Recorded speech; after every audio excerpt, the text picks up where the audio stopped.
There it goes. This black Lamborghini pulled up right here, right beside us. Both doors opened up. And as soon as the doors opened up, just a tiny little fire, just a small little fire was coming off of the left-hand side of the car, the driver's seat of the car. Just a teeny little fire.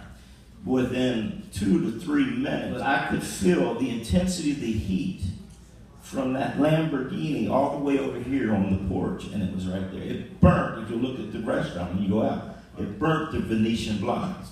And where are you going with all this, Pastor? You're showing me a car and all this. And I thought about this for a moment.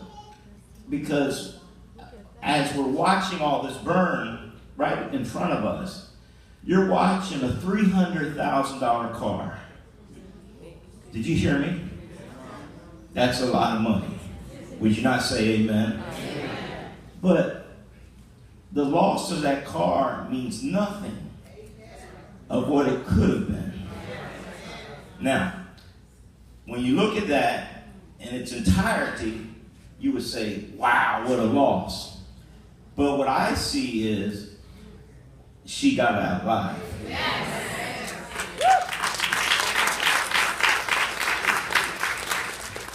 And the fact that she got out alive means insurance can cover the rest of that. Come on, somebody. And she might even come out better than what she went into the car when it's all said and done. And so many times, I wanted to show you this, that God protects us and God allows us to go through things that we think may be very bad. You just look at that wreckage for a moment and you say that's a tragedy. Well, what would be even more of a tragedy if that girl would have not been able to get out of the car. And watch this. That is nothing more than material stuff. That would eventually rust and eventually ended up in the junkyard 20, 30 years from now. But yet her life is going to be on 30, 40, 50 years from now. I wish somebody would say amen. And to the best of our ability, the Timothys ran over there and tried to minister to her. Of course, at that time, she wasn't in the frame of mind to receive much. But you never know the seed that was planted in her life at that particular time. And I went over and talked to her, and I said, I'm Pastor Randy. Is there anything we can do? You never know the seed that was planted and how the things could come around. I said all that for this reason. Listen to me. You don't know how God protects you from the little things in life, because you have put a little leaven, and it leavens the whole lump, that He keeps your hand upon your children, your grandchildren, the things that could have been pending danger.